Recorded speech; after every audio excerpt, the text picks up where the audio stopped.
요즘 날씨가 많이 더워지셨습니다. 이제는 완연한 여름이 되어진 것 같습니다. 가끔 비가 오게 되면 조금 시원해지는 것 같다가도 은내 언제 그렇게 약간 시원했냐라는 듯이 다시 더워지고 있는 게 요즘의 날씨인 것 같습니다. 그러다 보니까 하루라도 이제 더 나와 가까워지는 친숙한 기기가 하나 생겼습니다. 에어컨이 가까워지고 있습니다. 또 이렇게 선풍기들이 가까워지고 있고요. 아직까지는 덜 보이는데 여러분 목에다 걸고 다니는 선풍기 해보셨나요? 모르시나요? 목에다 걸고 다니는 선풍기도 있습니다. 요즘에는 시원한 거 많습니다. 날씨가 많이 변하고 있거든요. 제가 좀 더위를 많이 타는 몸이다 보니까 이렇게 선풍기 제가 지금은 좀 덜하긴 한데 지금도 마찬가지긴 한데 제가 어렸을 때 제가 이제 결혼하기 전에는 지금도 우리 집에 그렇구나. 선풍기가 이렇게 포장되는 날이 없습니다. 1년 365일 내내 방에 선풍기가 있어야 되는 그 방바닥은 따뜻해야 되지만 얼굴은 좀 시원해야 되는 이런 개팍한 몸을 가지고 있어서 초반에 결혼하고 좀 힘들었습니다. 아내는 추워가지고 계속 이불을 덮는데 저는 계속 에어컨을 틀어야 돼가지고 과연 평생 같이 살 수 있을까 싶을 정도의, 아무튼 그래도 잘 살고 있습니다. 네. 아무튼 시원함이 없으면 살기 어려워지고 힘들어지는 게 점점 우리에게 다가오고 있습니다. 여러분도 시원함을 찾지 않으십니까? 시원한 게 필요하시죠? 네. 오늘 이 자리가 가장 시원한 자리인 줄 압니다. 말씀을 통하여서 우리가 우리의 마음 가운데 말씀이 주시는 시원함을 누릴 수 있는 이 시간들이 될 수 있기를 축복합니다. 정말 주님 주시는 그 말씀으로 인하여서 우리의 마음이 또한 우리의 심령이 더욱더 든든해지며 주님께서 주시는 힘 가지고 살아가는 우리들이 될 수 있기를 축복합니다. 오늘 본문은 출애굽기 14장입니다. 출애굽기 14장에서 마지막 부분만 읽었지만 출애굽기 14장 전체를 다 같이 좀 보려고 합니다. 이 본문에 있는 내용은 무엇이냐면 출애굽하고 있는 이스라엘 백성들, 그들이 출애굽하는 장면에 아마 절정이라고 이야기할 수 있는 이 홍해를 건너는 이 사건의 마지막 부분입니다. 하나님은 모든 민족을 구원하시겠다라는 하나님의 마음을 가지고, 이 하나님의 원대함을 꿈을 가지고 한 사람을 선택하시죠. 그 한 사람을 통해서 결국 이스라엘이라고 하는 한 민족을 이루시는 거예요. 그럼 한 민족을 이루시는 것이 하나님의 꿈이었냐? 그렇지 않습니다. 그 한 민족을 통하여서 모든 열방을 구원하시고자 하시는 하나님의 마음이 있었던 거죠. 그 일을 위해서 가장 먼저 처음 선택한 사람이 누구였습니까? 그 사람이 바로 아브라함이었던 거예요. 아브라함을 선택하시고 한 민족을 이루려고 하신 거예요. 그러나 우리가 잘 알고 있었던 것처럼 그를 바라보았을 때 정말 한 민족을 이룰 수 있을까라고 하는 처음에 상황들이 있었던 거죠. 정말 그를 통하여서 한 민족을 이룰 수 있을까 의구심이 들었죠. 그렇지만 하나님은 어떻게 하셨어요? 그 한 사람을 통하여서 바다의 모래와 같이 하늘의 별과 같이 수많은 사람들을 통하여서 결국 한 민족을 이루게 하셨던 거죠. 그 민족이 애굽의 억압을 당하고 있다가 이제는 하나님께서 정하신 때가 되어서 모든 민족을 구원할 민족으로 세워지기 위한 첫 출애굽하는 것이 오늘 본문의 내용입니다. 하나님은 그런 원대한 꿈을 이루시기 위해서 출애굽을 시도하고 계시는데, 이 일을 당장 경험하고 있는 당사자, 즉 이스라엘 백성들에게 있어서 이 출애굽이란 일이 과연 쉬운 일이었냐라는 거예요. 우리가 잘 알고 있는 것처럼 하나님께서는 이 이스라엘 백성들을 출애굽시키기 위해서 그들에게 민족의 지도자 한 명을 세웠습니다. 바로 모세인 거죠. 모세를 이스라엘의 민족의 지도자로 세우시고 그를 통하여서 바로 왕에게 가서 내 백성을 보내라 명령하게끔, 그 일들을 이루어가게끔 바로를 만나게 하셨죠. 그러나 바로의 대답은 안 되는 거였어요. 그렇게 내보내줄 수 없다라는 거죠. 바로는 하나님의 명령에 꿈쩍도 하지 않죠. 결국 하나님께서 내리신 이 열재앙을 통하여서 비로소 바로로 하여금 두 손 들게 하고 이 이스라엘 백성들을 출애굽할 수 있도록 해준 거예요.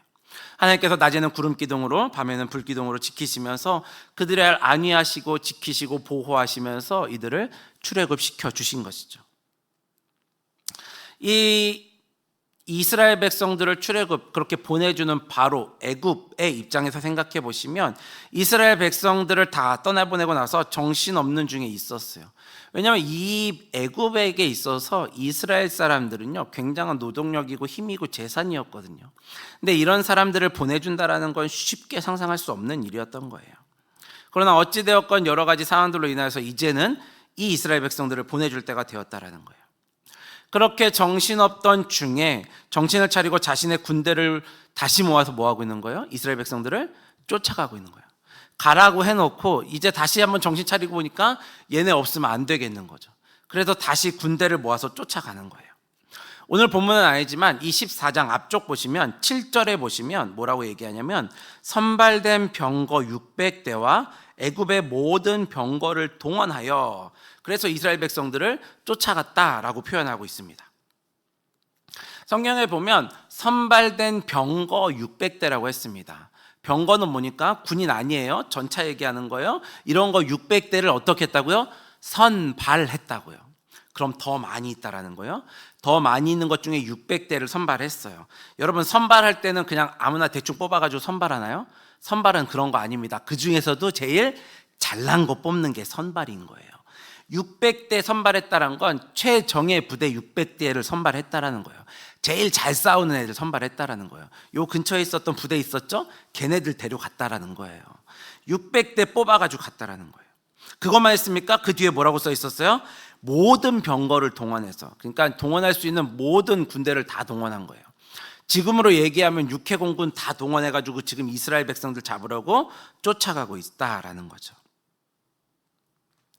그렇게 모든 것을 총동원해서 지금 쫓아가고 있다라는 것은 이 바로 왕이 자신의 정치 생명을 다 걸고 얘네들 꼭 잡을 거야 라는 마음으로 지금 쫓아가고 있다는 거예요.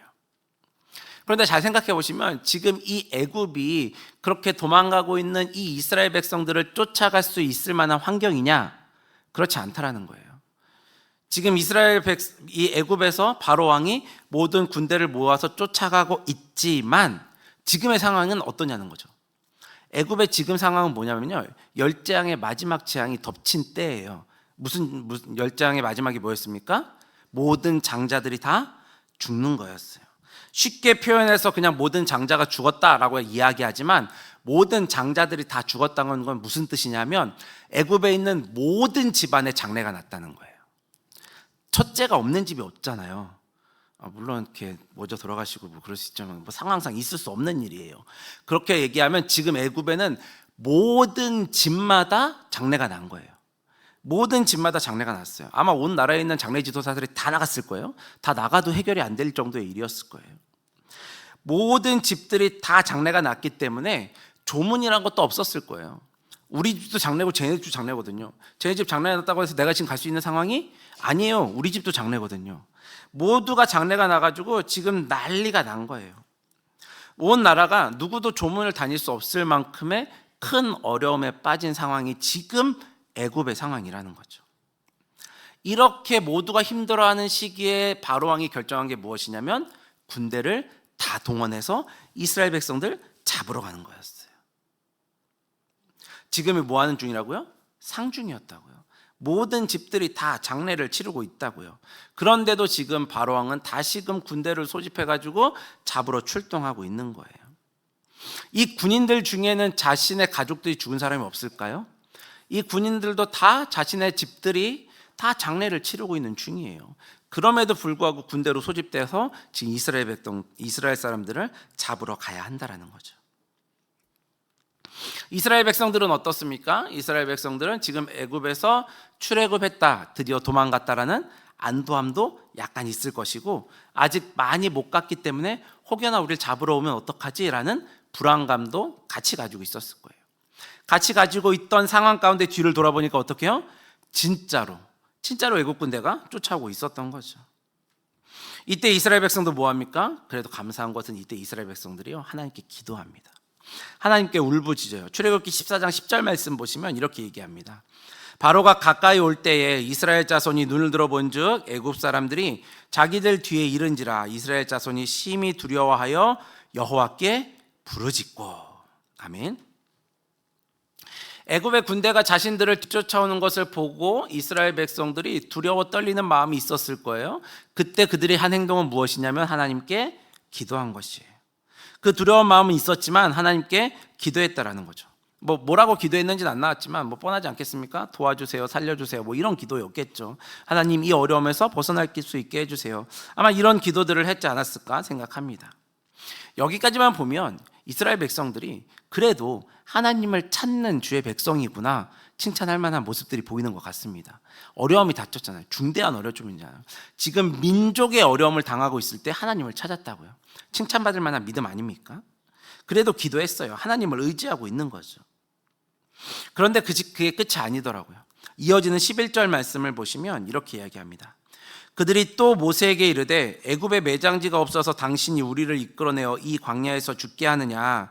어찌하여 당신이 우리를 애굽에서 이끌어내어 우리를 이같이 하느냐? 라고 모세를 향해서 따지는 거죠. 하나님 앞에서 성숙한 신앙을 보여주는 것 같았던 이스라엘 백성들이 모세를 향해서 뭐라고 얘기하고 있는 거예요? 우리가 죽어서 묻힐 곳이 없어서 여기까지 데려와서 우리를 묻히게 하는 거냐? 이렇게 따지고 있는 거죠. 이때 우리가 찬양으로도 많이 고백하는 모세의 고백이 나옵니다. 13절과 14절 말씀인데요.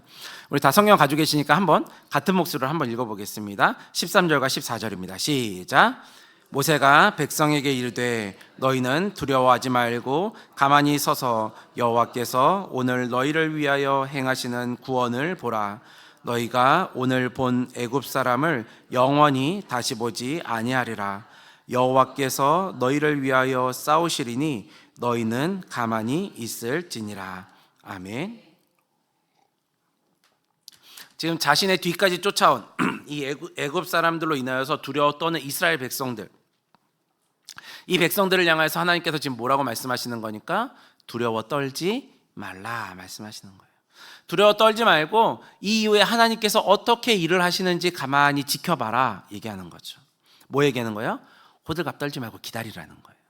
호들갑 떨지 말고 잘 기다려봐. 너희 하나님께서 어떻게 일하시는지 한번 우리 지켜보자. 모세가 고백하고 있는 거죠.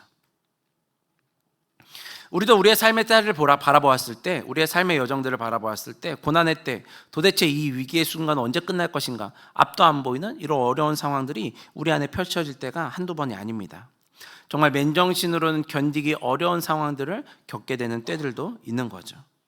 참 감사한 것은 우리를 구원하신 하나님을 알기 때문에 우리는 어떻게 합니까? 그때마다 하나님께 기도하는 거죠.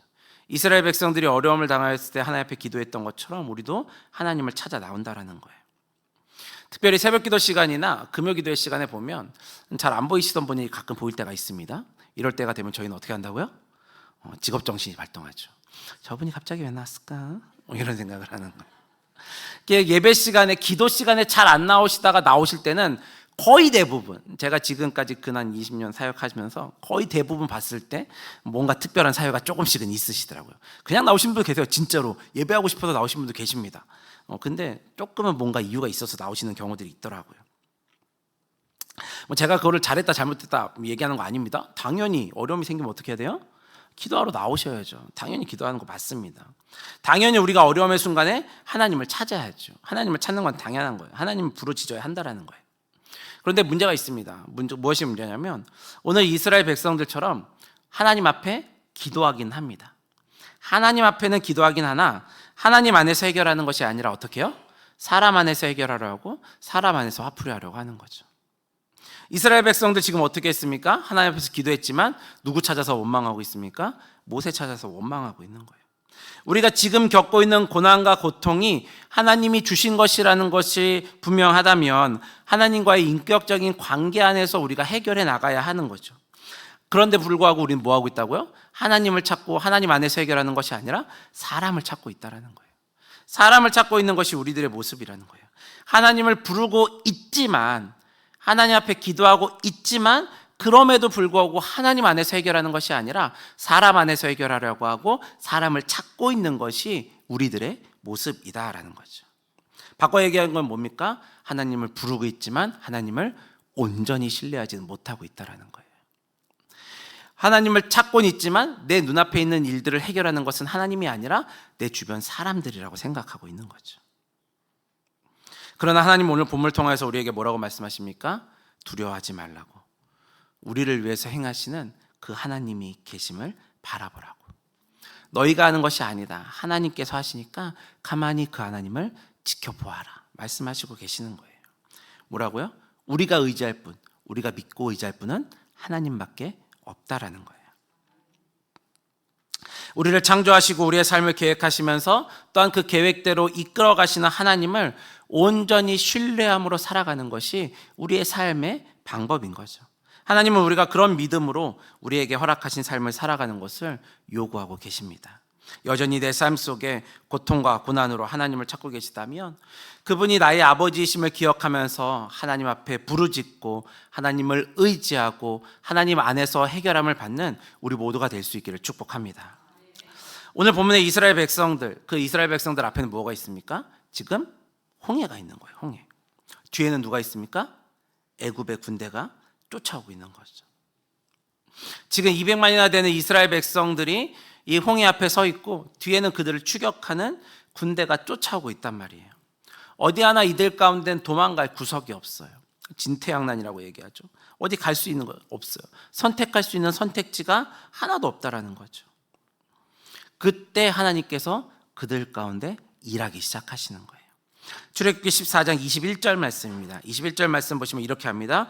모세가 바다 위로 손을 내밀매 여호와께서 큰 동풍이 밤새도록 바닷물을 물러가게 하시니 물이 갈라져 바다가 마른 땅이 된지라. 아멘. 이스라엘 백성들 지금 어디로 가야 할지 몰라서 발걸음이 멈췄습니다. 앞으로 갈 수도 없고 뒤로 갈 수도 없는 진퇴양난의 상황에 처해지게 되었어요.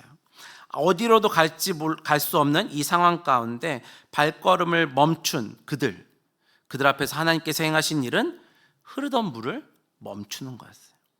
흐르던 물을 멈추고 하나님께서 열어주신 길을 통하여서 홍해를 건너가게 하시는 거죠. 사실 우리가 성경으로 읽고 있으니까 잘 이렇게 와닿진 않는데 여러분 이제 상상력을 발휘해 보시는 거예요. 우선 좀 날씨가 더워지고 있지 않습니까? 날씨가 더워지면 어떻게 해요? 이게 비가 좀 와야 되는데 비가 안 오고 막 날씨가 더 힘들어지고 하면 뉴스에 가장 많이 나오는 것 중에 하나가 막 바닥이 쫙쫙 갈라진 강바닥, 이런 것들이 뉴스에 많이 나옵니다. 지금 이 이스라엘 백성들이 건너는 홍해가 과연 그런 바닥일까요? 제가 상상해 봤을 땐 그렇지 않습니다. 왜냐하면 지금 방금 흐르던 물이 갈라졌거든요. 그럼 그 물이 어떻겠습니까? 그 바닥이 막 쩍쩍 갈라져 있는 마른 땅일까요? 그렇지 않을 수도 있습니다.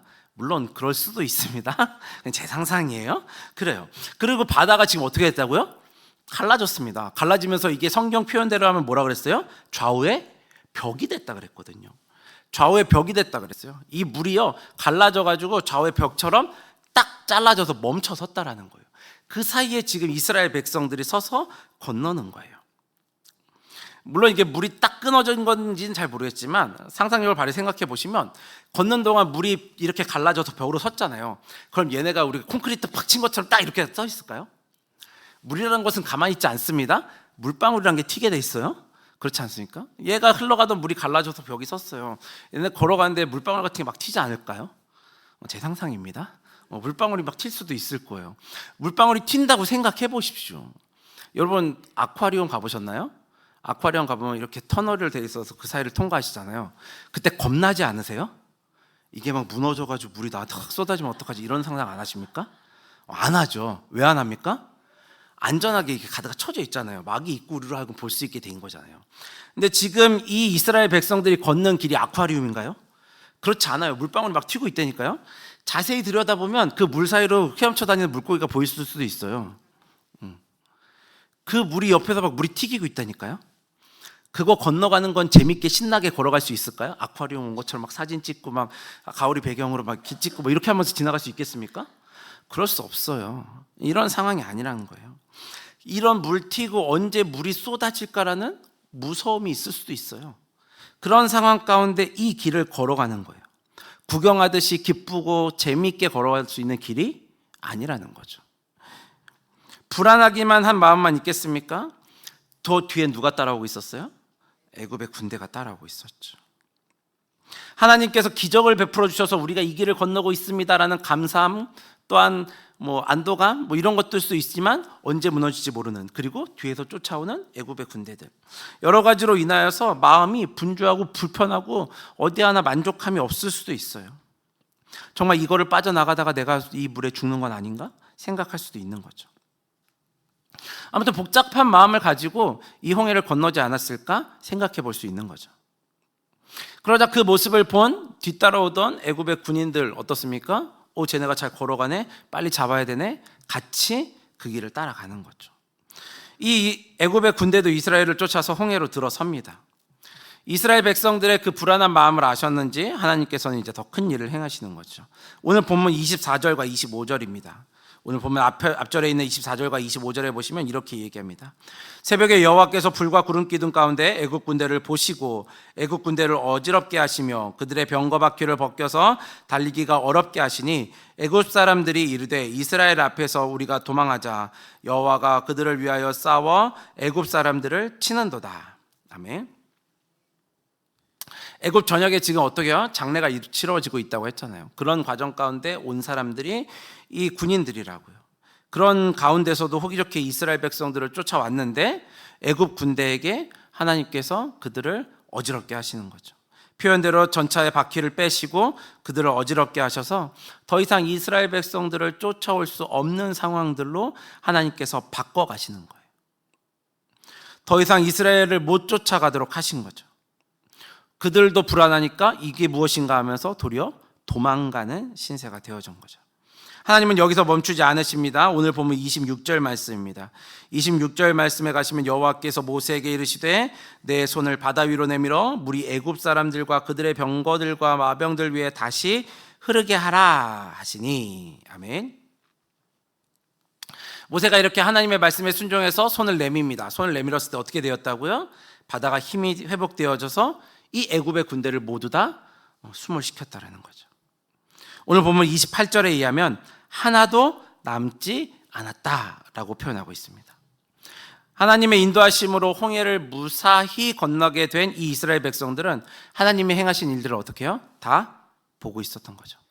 자신들이 건너는 것들도 신비한 일이었는데 그들을 다 수장시키는 것을 이스라엘 백성들의 눈으로 목도했다라는 거죠. 자신들 뒤에 쫓아오던 애굽의 군대가 하나도 남김없이 다 죽게 되는 것, 홍해에 떠다니는 것 직접 봤을 거라는 거죠. 이스라엘 백성들은 다 알고 있다라는 거예요. 이 일을 하신 분이 누구시라고요? 하나님이시라는 것을. 이 역사를 이루신 분이 하나님이신 것을. 왜냐하면 자신들이 한 것이 아무것도 없거든요. 자신들이 군대를 조직해서 쫓아오는 애굽의 군대들과 맞서 싸웠습니까? 그렇게 하지 않았어요. 그저 이들이 한 건 도망가는 것밖에 없었어요. 전쟁을 치른 것도 아니에요. 430년간 종살이 하다가 이제 나왔는데 그들에게 무슨 돈이 있을 것이며 무슨 군사력이 있을 것이며 어떻게 애국 군대와 싸울 수 있냐고요. 그럴 준비가 전혀 돼 있지 않았다라는 거예요. 돈이 있어서 막강한 군대를 살 수 있었던 것도 아니었어요. 그렇기 때문에 이 일은 전적으로 하나님께서 하신 일이라는 것을 이스라엘의 모든 백성들은 다 알고 있었다라는 거죠. 그래서 31절은 이렇게 얘기합니다. 마지막 31절입니다. 우리 다 함께 한번 읽어보겠습니다. 시작. 이스라엘이 여호와께서 애굽 사람들에게 행하신 그 큰 능력을 보았으므로 백성이 여호와를 경외하며 여호와와 그의 종 모세를 믿었더라. 아멘. 이스라엘이 그 큰 능력을 행하시는 하나님의 능력, 그 하나님의 능력을 보았다라고요. 그 하나님을 보았다라고요. 그래서 하나님을 경외하게 되었다라고 고백하고 있습니다. 이스라엘이 출애굽하고 있는 이 사건은 이스라엘 전체 역사에 있어서 아마 뺄 수 없는 사건일 겁니다. 이스라엘에서는 잊혀질 수 없는 하나의 사건인 거죠. 출애굽의 사건을 빼놓고는 이스라엘을 이야기할 수가 없어요. 그런데 이 일들이 그들이 무언가 잘했기 때문에 일어난 일이냐? 절대 그렇지 않다라는 거예요. 온전히 하나님의 계획하심과 하나님의 뜻이라는 거죠. 이스라엘 백성들이 너무 말을 잘 듣고 너무 이쁜 짓을 해가지고 하나님께서 구원해 주셨냐? 그런 거 아닌 거 다 아시잖아요. 그럼 나오는 과정 가운데는 하나님을 전적으로 온전히 신뢰함으로 그들이 따랐느냐? 그렇지도 않다라는 거예요. 그러면 이 일은 누가 이루신 거냐? 하나님께서 이루신 일이라는 거죠. 하나님께서 계획하셨고 계획하신 때에 맞추어서 그 일을 이루시는 분이 하나님이시라는 거예요. 이스라엘 백성도 그렇게 하나님께서 그 일을 꼭 이루실 거야, 우리를 출애굽시키실 거야 라는 굳건한 믿음과 확신이 있었습니까? 그렇지 않았어요. 그들 가운데는 그런 마음이 없었어요. 그런 불신앙의 모습이었음에도 불구하고 하나님은 하나님께서 약속하신 그 역사를 이루어 가시기 위해서 이 일들을 이루신 거예요. 이스라엘에게는 사면 초과의 위기의 상황이었지만 하나님께서는 큰 능력을 베푸심을 통하여서 구원의 역사를 이루어 주신 거죠. 우리의 삶에도 이런 위기의 순간들이 찾아옵니다. 우리의 삶에도 무엇 하나 내 힘으로 해결할 수 없는 상황들이 나타나게 되어집니다. 이때 우리가 기억해야 될 것은 우리의 도움은 위로부터 온다는 거죠. 우리의 도움은 하늘에서부터 온다는 것입니다. 내가 할 수 있는 것이 있어서, 내가 할 수 있는 것이 있어 보여서 내가 하는 것이 아니라 하나님께서 하시는 것이죠. 위기의 순간이지만 결국 하나님은 그 위기의 순간을 기회의 순간으로 바꾸시고 사용하시는 거예요. 무슨 기회입니까? 우리로 하여금 하나님의 큰 능력을 경험할 수 있는 기회를 주시는 거죠. 그를 통해서 우리는 더욱더 하나님을 의지하고 주의 백성으로 살아가는 것입니다. 이스라엘 백성들이 그렇게 했잖아요. 홍해를 건너는 사건을 통하여서 그들이 여호와를 경외하게 됐어요. 우리의 삶에도 다가오는 위기의 순간들이 있습니다. 그때 역시 우리들도 하나님을 온전히 믿고 신뢰할 수 있는 출발점의 순간들이 또한 되어져야 하는 것입니다. 오늘도 여전히 우리의 삶에는 어려운 문제들이 있습니다. 그때 우리는 어떻게 하고 있습니까? 그 문제들을 가지고 오늘 예배하기 위해서 오셨습니까? 오늘 드린 예배를 통하여서 또한 기도함을 통하여서 하나님의 큰 능력을 경험할 수 있는 우리들이 될 수 있기를 축복합니다. 하나님이 주시는 그 은혜를 경험하고 하나님의 도우심을 경험함을 통하여서 하나님이 우리 삶의 인도자이시다, 하나님이 우리의 모든 삶을 계획하시고 그대로 이끌어 가시는 분이심을 온전히 신뢰하며 순종하는 삶을 살아가는 우리 모두가 될 수 있기를 축복합니다. 우리 함께 들은 말씀을 기억하시면서 함께 찬양하도록 하겠습니다. 아까 가사 우리 말씀 중에도 있었던 것처럼 우리가 우리를 치러 오던 그 적들 가운데서 우리를 위해서 싸우시는 그 주님을 보겠습니다. 우리 보라 너희는 두려워 말고 함께 찬양합니다.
기도하시면서 함께 같이 기도하도록 하겠습니다.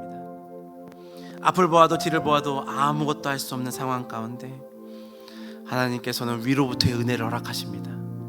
이것은 우리가 상상할 수 있는 일이 아니고요, 우리가 해결할 수 있는 일이 아닙니다.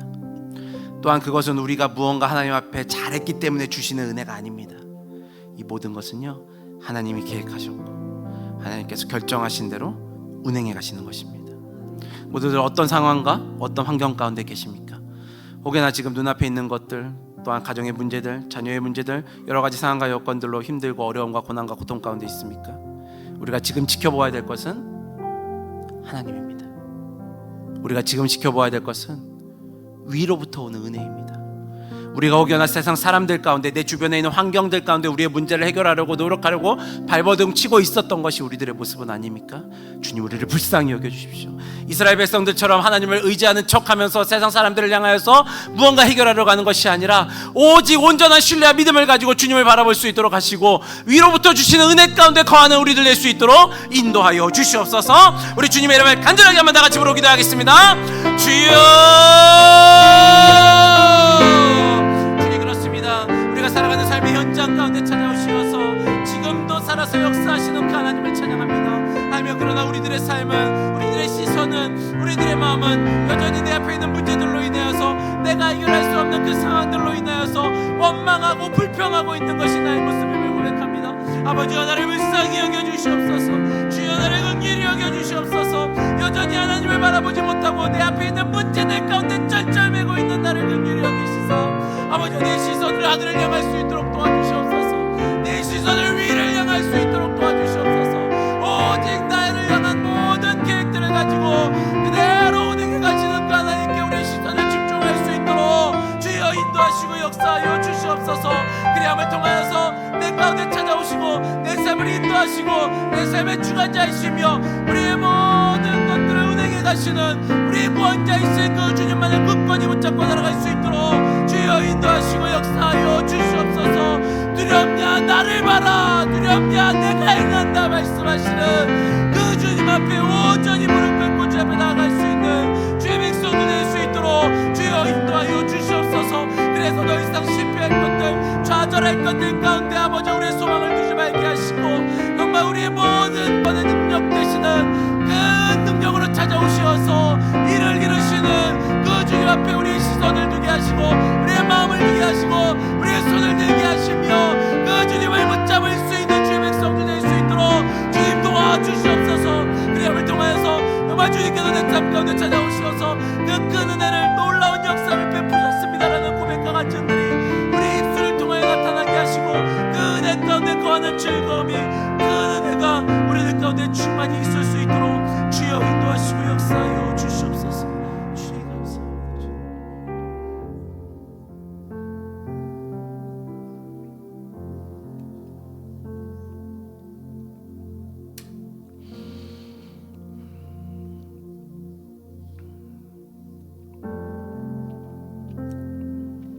사랑하는 하나님, 우리가 의지할 수 있는 것은 오직 주님밖에 없음을 고백합니다. 우리가 무엇을 찾을 것이며 무엇 가운데서 이것이 우리의 힘이라고 고백할 수 있겠습니까? 우리가 의지할 수 있는 것은 오직 주님밖에 없음을 고백합니다.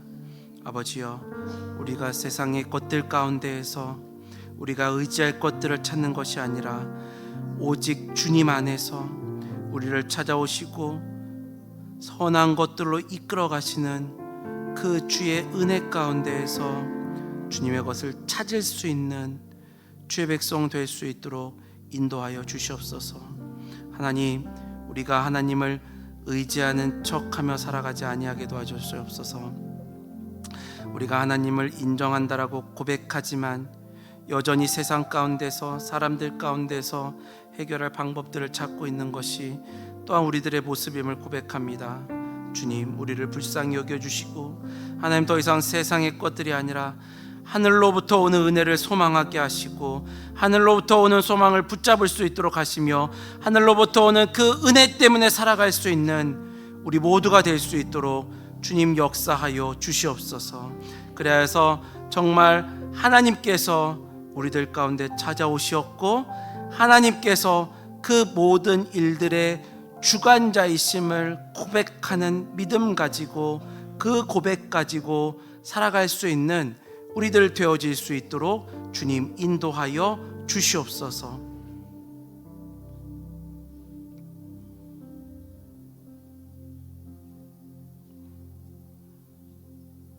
정말 그 주님만을 붙잡기를 원합니다. 그 주님의 은혜 가운데에서만 살아갈 수 있도록 주님 도와주시옵소서. 주의 은혜를 사모합니다. 주님의 은혜를 기대합니다. 특별히 오늘도 예배에 나오면서 주 앞에 예물을 드렸습니다. 예물을 드린 손길을 기억하여 주시고 드린 손길을 축복하여 주시사 정말 주님께서 주시는 은혜가 충만함을 고백하는 주의 백성 될 수 있도록 주님 역사하여 주시옵소서.